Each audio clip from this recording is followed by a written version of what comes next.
At the heart of the story in today's Gospel is a plain and simple fact. A man had been blind since birth, and Jesus gave him the power of sight. That is all there is to it. But around that simple, luminous fact swirls a great twisting fog of suspicion, fear, incomprehension, and blindness. Let's look at some of the reactions to the unnamed man at the centre of the story. The disciples, first of all, are curious but unhelpful. They want to settle a theological argument about this man's condition rather than actually helping him. Of course, it is sometimes helpful to ask why. What gave rise to this problem? But only if it is a stepping stone on the way to the more helpful how. How can we solve this problem and perhaps prevent it occurring again? Jesus goes straight for the how and solves the problem with earth, saliva, and of course his divine power as the Son of God.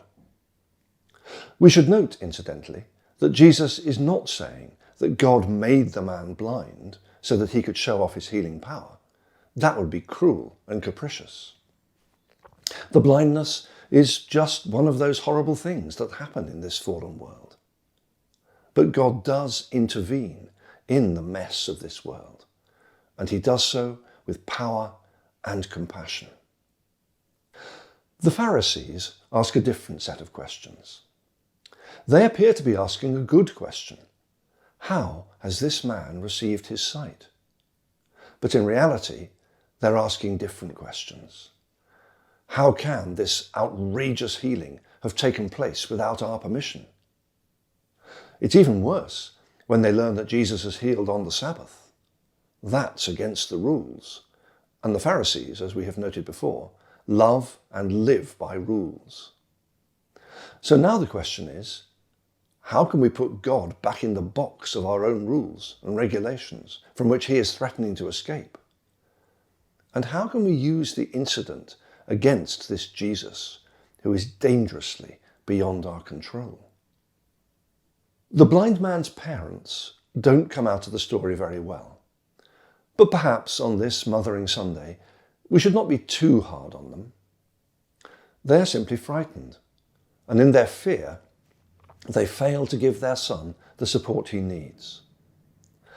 I imagine that they would love to rejoice with him, but they don't dare, so they cut him loose to fend for himself. Don't ask us, they say. He's all grown up now. Ask him. Yes, it may be a cowardly bit of buck passing, but it's not easy being a parent and standing with your children through thick and thin. If you want good parenting, though, you have to look no further than Jesus, who picks up the baton that they have dropped. He hears that the man has been thrown out of the synagogue, and he goes and finds him and invites him to follow him as his disciple. There is love, like the love of a mother for her adopted son. And it reminds us that we are all the adopted sons and daughters of God. And what of the man at the centre of the storm, the blind man himself? You might expect him to be reeling from the psychological stress of experiencing for the first time in his life a visual world. Can you imagine that?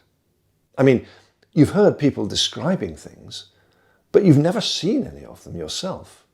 You have no reference point by which to make sense of this sudden sensory onslaught.